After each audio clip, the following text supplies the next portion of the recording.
boxing. Beats and rhymes. No one Can do it better.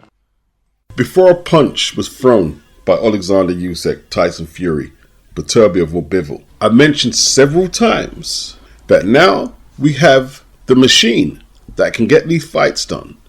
You need to prioritize what you want as boxing fans, because it's you buying the tickets to pay-per-views and the subscriptions. But if you give up your power, that's your decision. Can only moan about sanctioning bodies so much. We know what they're about. Fool me once, shame on you. Fool me twice, shame on me. And until boxing fans decide, what's the priority? Title belt holders, world champions, unified champions, undisputed champions, email champions, or lineal champions? Because if the sport is not run on a basis of, I beat the man who beat the man, and you're dealing with a sport that doesn't have a league structure, how do you establish hierarchy when people are using propaganda to validate David Benavidez's email status, that Dimitri Bivol is ducking him? I think there may be examples beforehand where Leon Spinks, understandably, went for the lucrative rematch against Muhammad Ali after he took Ali's 2 straps. Ken Norton was the WBC mandatory contender. Leon vacated the belt and the WBC gave Ken Norton the belt. You know something, right? Growing up as a kid in the 80s when I became a boxing fan, that story always troubled me, that they gave him the belt, because that was the first time I heard of a fighter being given a title without having to fight for it in the ring. There's no way a belt should go vacant and number 1 and number 2, or the first 2 available contenders, shouldn't challenge for that belt. Nobody should be given a belt via email or any other mail. Like, you know, we can go through the whole history of Lennox Lewis versus Riddick Bowe and why their title fight fell apart. But once again, the WBC gave Lennox the belt. But in my opinion, Ken Norton wasn't really WBC champion, and Lennox Lewis wasn't WBC champion until he beat Razor Ruddock. And Ken Norton wouldn't have been champion until he beat Larry Holmes, but Larry Holmes beat him in Norton's first defense of the belt he got in the, well, there weren't emails back then, through the letterbox, let's say. Beterbiev and Bivol are going to have a rubber match, 3 fights on the bounce. I mean, what more can you do to establish the dominant champion in the weight class? And Turkey is not getting the credit for what he's doing in consolidating the lineal status at light heavy, which is more important than email, title holder, unified or whatever. The lineal status is more important than all of that. But now the PBC have got hold of that belt, they're going to do all their bullshit narratives about how Bivol didn't want the monster smoke and all this nonsense. Benavidez says it's not the ideal way for him to become world champion, but nevertheless I am now the WBC light heavyweight champion. But what does that mean? That's a sanctioning belt title. Dimitri Bivol is the lineal champion. So okay, you've jumped up another level to a shinier trinket. Whoopee! But your status as a champion is still second to Dimitri Bivol. It's not the ideal way to win a belt. Of course it's not. But he could have let the trilogy play out for all 4 straps and demand that is set in stone that he gets first crack. Even though I don't even think he's the first mandatory up. I think it might be the Canadian guy, Eifert. He might be the first up. And let me put extra emphasis on that point. They're saying here that Benavidez could defend the strap against Callum Smith or Anthony Yarde for his first WBC title defense. Now, Yarde has got the Lyndon Arthur fight in a couple of weeks on Conor and Chris's undercard. But as they say here, Callum Smith is in a position to potentially wait for the Bivol Beterbiev trilogy fallout. So, if Callum is potentially waiting to fight the winner of Beterbiev versus Bivol, and let's not forget, if Bivol wins, and he's going to be a considerable favourite to beat Beterbiev for a second time, who's Bivol's promoter and Callum Smith's promoter? Is Eddie Hearn. So what is Davis' WBC belt really doing to position him into a better position than Callum Smith, who is an interim champion? Bivol doesn't have to look for David Benavidez for a fight. He doesn't. You know, if Benavidez believes that his WBC strap has any more weight in negotiation with the winner of Bivol and Beterbiev than Callum Smith's WBO strap or whatever claim, mandatory or interim or what position Michael Eifert has, he's kidding himself. If he's going to go there saying I'm WBC light heavyweight champion, I deserve, they're just going to walk away. Because they're the lineal champion. So what you want from me? Piece of everything. Boxing. Beats and rhymes. No one Can do it better. You and Kaylee obviously have had historic fights at this point. I asked recently Eddie Hearn why this fight wasn't going to be 12 3-minute rounds, and he said because Katie didn't want to give up undisputed. The WBC will not recognize her in this fight if that were to be the case. Do you respect that decision, or do you feel like she owes you those 12 3-minute rounds? Listen, well, we shook on it, if you can roll the tapes. She didn't agree when we went to sign the contract. I wanted to fight 3 minutes, 12 rounds. I believe women can do it. We're capable of doing it, as you saw. WBC said no, so I had to give up one of my babies. I worked hard for that belt. I worked hard for all my belts. They decided they weren't going to go with it, so I had to give it up. I had to go with what I believed in, and I believed in the 12 threes. So if that's her choice, then that's her choice. Thank you, Amanda. If you want to give Katie an opportunity to respond to that 3-minute question, she said that you guys shook on it. What's your response to that?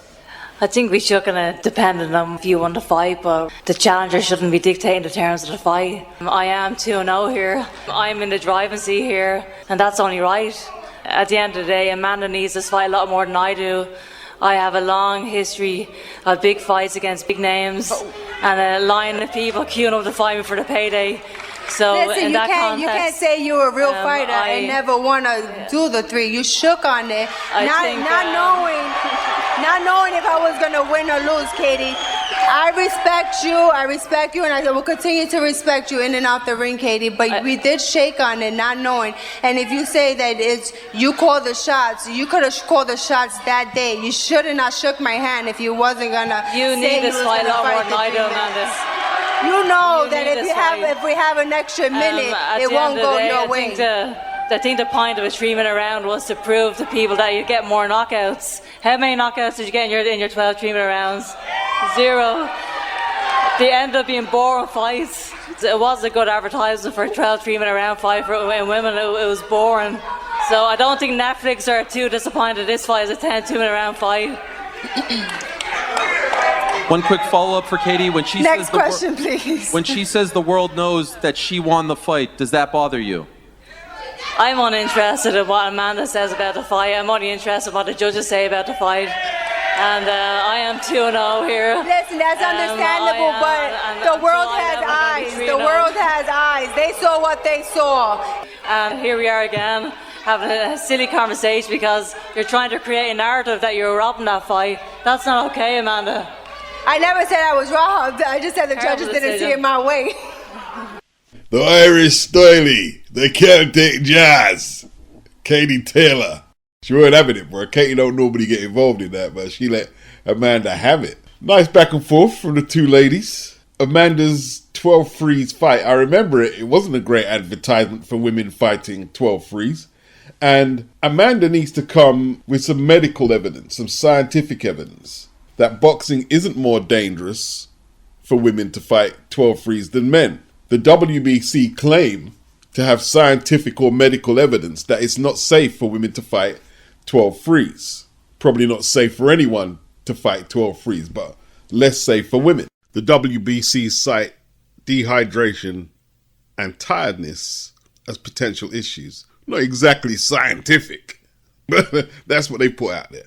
The one thing people don't like saying, but I don't have no problem saying it, the gene pool is not big enough, Amanda. You don't have enough quality fighters in women's boxing who are capable of performing at peak levels at 12 threes. The audience interest level is going to drop off, and it's going to be no good for women's boxing ultimately. That's what a lot of people think.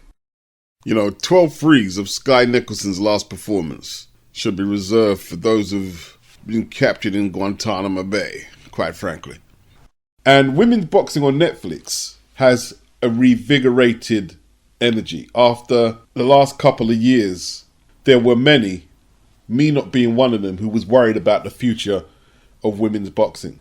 A lot of people were thinking, the Saudis, they're doing all these good things in boxing, but not interested in women's boxing. Where does that leave women's boxing?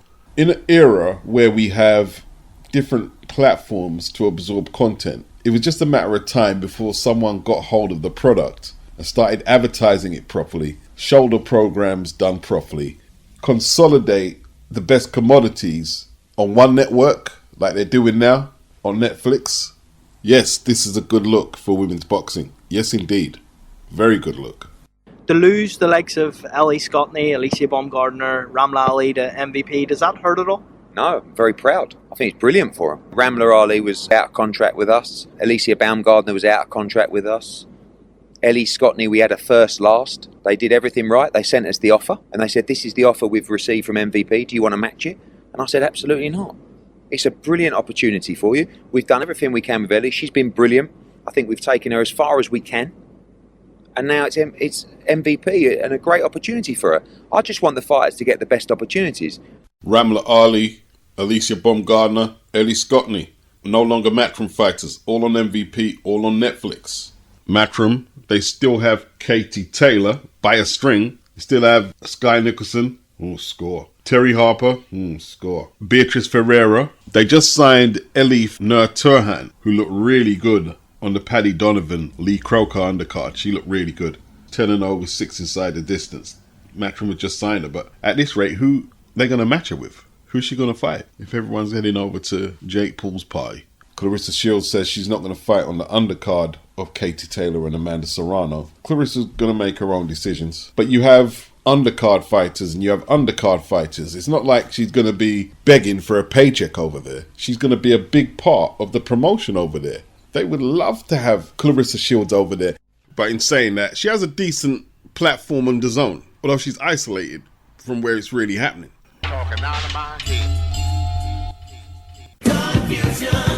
Right, Whittaker Cameron. It's a 10-round fight, Jim. There was an admin error in the office, and to be honest, it wasn't a couple of weeks. I think it was a couple of days when it was noticed, and to be honest, as sensible partners, I thought it'd be all worked out, and we know what's going on. They want to play games, they want to mess around. Well, it's a 10-round fight, and I agreed that in writing. In Liam's contract, which is signed by Boxer, who are the promoters for the event, are 12 rounds. Why do you think there's discrepancies about it? Because they don't read contracts before they sign them, I suppose. If I've got this correct, Liam Cameron, Ben Whittaker 2 is 10 days away, and we're still not sure if it's a 10-rounder or a 12-rounder. How did this error happen? I must have been smoking weed in there. This is a contract. It's not like some notepaper for the T-boy to go get the coffees and sandwiches from the delicatessen down the road. This is a boxing contract. How did it leave out of your office as a 12-rounder if you're saying it's a 10-rounder? And we're still not sure what duration the bout is. BoxRec has got a question mark where they put the duration of the bout. Testimony from Frank Warren and Ben Shalom, which contradict each other. One saying 10, one saying 12. Here's the thing though, who said it though? If it went out there as a 12-rounder and it got into team Liam Cameron's hands, wouldn't you be embarrassed as a boxer to let your promoter have to come out and say, well, it's not 12 rounds, guys, it's 10? Wouldn't you just leave it? I tell you what, man. If Ben Whittaker loses next week, that's if the fight happens. It will be even worse if the fight don't happen. But if he loses, someone needs to personally go to wherever Ben Shalom's office is at Sky and throw his things out into the street. Now, Ben Shalom said he's not going to throw nobody under the bus for this quote-unquote mistake, which suggests that another party could have sent a separate contract to what Ben sent. Is Ben Whittaker still with 258? I'm wondering if 258 sent off a contract for 12 rounds and perhaps Boxer Ben Shalom sent off a contract for 10. Is he still with 258? Because there was confusion, if I remember, where Fraser Clark and 258 wanted to take the Fabio Wardley fight and Ben Shalom was not singing from the same hymn sheet. Apparently 258 put in for the purse bid to fight Fabio Wardley 2023 before they actually fought. And Ben Shalom withdrew from the purse bids on the day of the purse bids. There was also confusion about one of Fraser Clark's early opponents who offered up no resistance in the ring. And Ben Shalom ended up blaming 258. So there's been two issues with 258 and Fraser Clark and Ben Shalom. And I'm wondering if their name's going to come up here. That's if Ben Whittaker is still with them. I'm sure I heard somewhere that Liam Cameron agreed to the fight. Ben Shalom said this was an expensive mistake, and I automatically assumed that meant he was going to compensate Liam Cameron to fight 10 rounds as opposed to 12. I think Frank's playing silly buggers as well, but you can't blame him. If you leave an opportunity like that to mess with Ben Whittaker or Ben Shalom's head, you're going to take it. So, David Adeleye stopped Jamie TKV for the British heavyweight title with a punch after the break. The British Boxing Board of Control have ordered an immediate rematch. Now, it's some bullshit. They're going to say, well, TKV gets another shot at the belt. What's the problem? The problem is it all should have been resolved on the night, shouldn't it? It should have been all resolved on the night. There are two options on the night. Either disqualify David Adeleye, or, if there was any confusion, which there was, TKV should have got 5 minutes to recover. And if he couldn't recover, the likely outcome should have been a no contest or no decision. But instead, what they did was they made sure David Adeleye left the ring as British champion. And the fight is registered as a win on his record. That's great damage control by Queensberry. And when the rematch happens, he'll be the British champion making his first defence. So that's all in Frank Warren's favour. David didn't perform well. So as far as Frank Warren and Team Adeleye are concerned, they get a chance to redeem themselves and prove they were better than they were against TKV first time around. Now Frank is the bigger boy than Ben Shalom, and that's had some influence on how this has played out. You think Frank Warren would have accepted the terms that Ben Shalom is forced to accept? Satisfied with an immediate rematch, and that's it? Do you think the British Boxing Board of Control would have tried that with Frank Warren? Oh, trust me, Frank is in nice with a lot of press members. He's got old stock and old money in the game. They could have made it hot for the BBBOC. And this was an easy one to resolve on the same night if the will was there to do that, which it clearly wasn't. And there's a reason for that. They wanted to get their story in order, how they're going to handle it. But it was quite a basic one. You knocked a man down after the referee said break, and after the referee touched the fallen opponent's hand twice to signal break. The referee, he hasn't had to explain himself. As far as I know, hasn't been pulled up in front of the board, the public. How's he being reprimanded?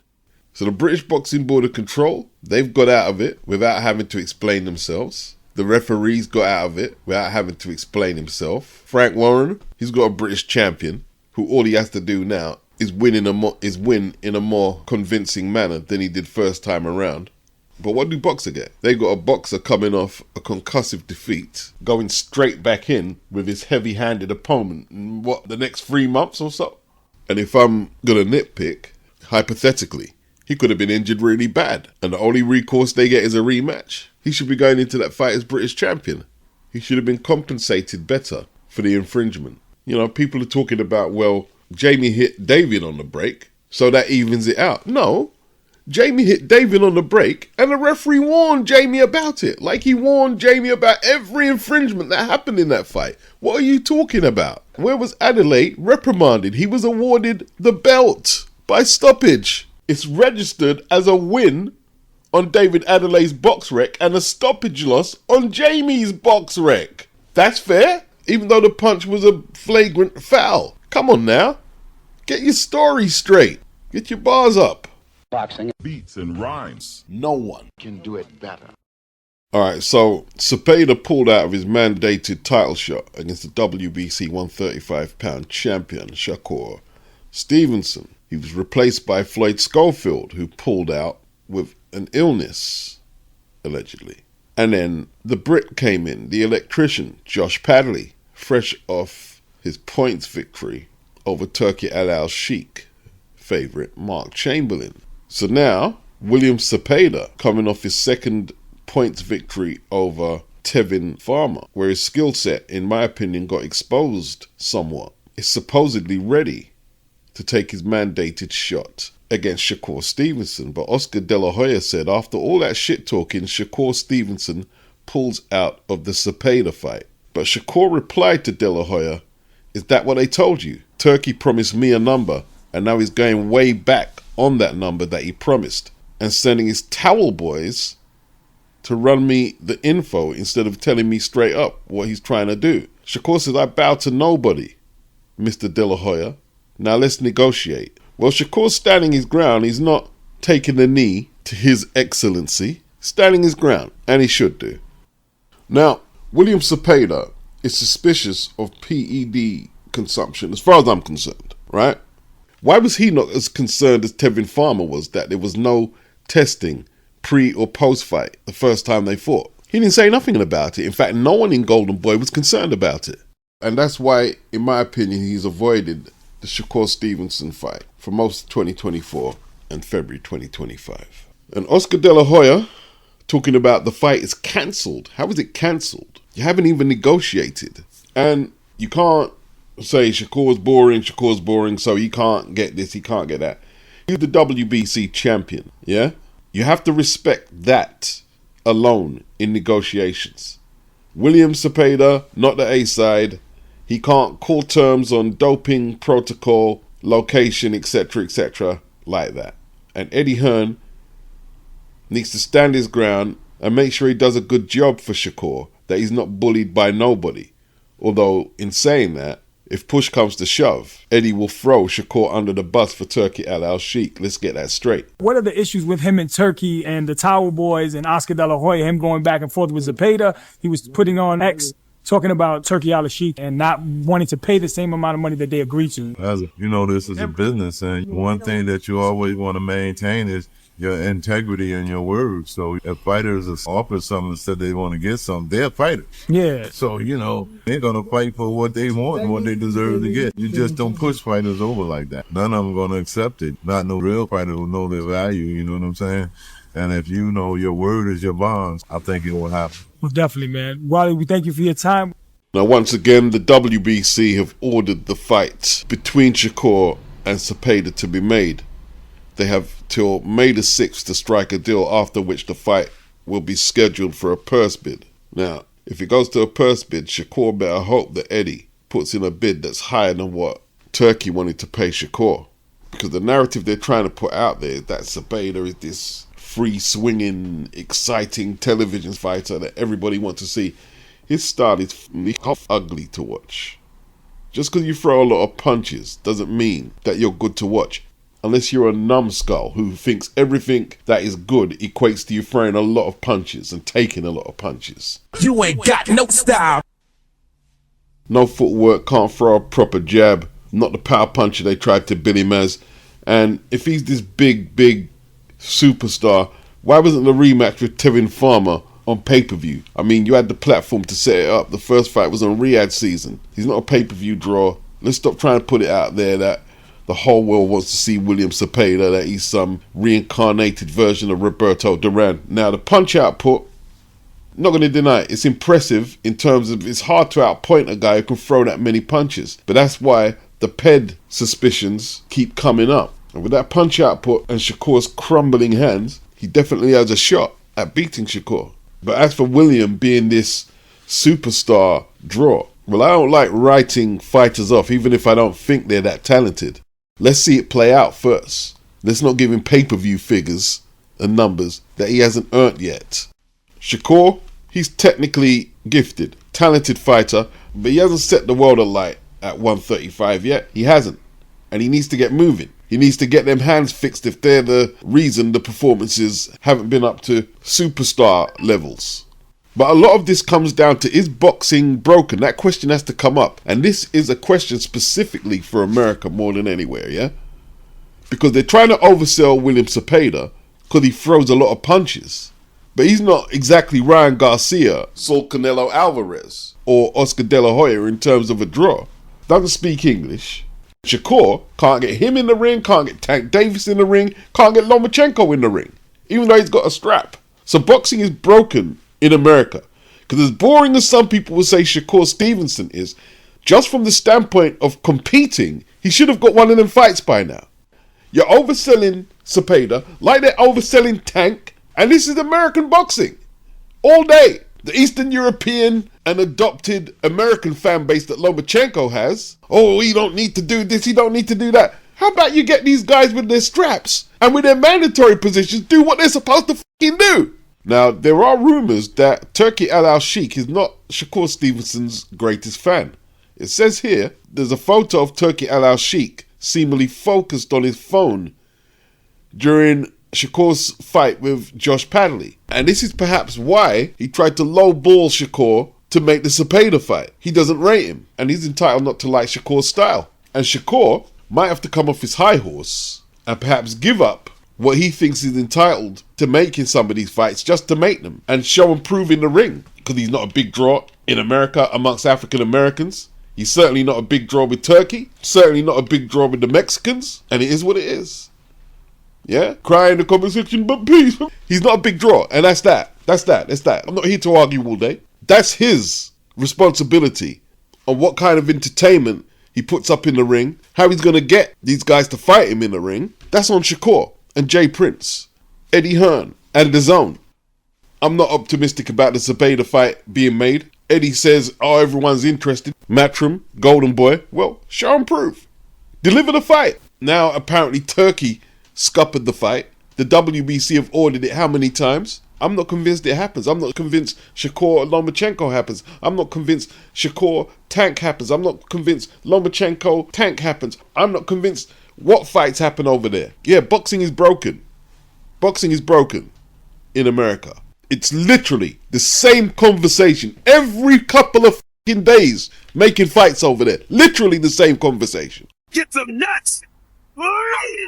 Boxing. Beats and rhymes. No one Can do it better.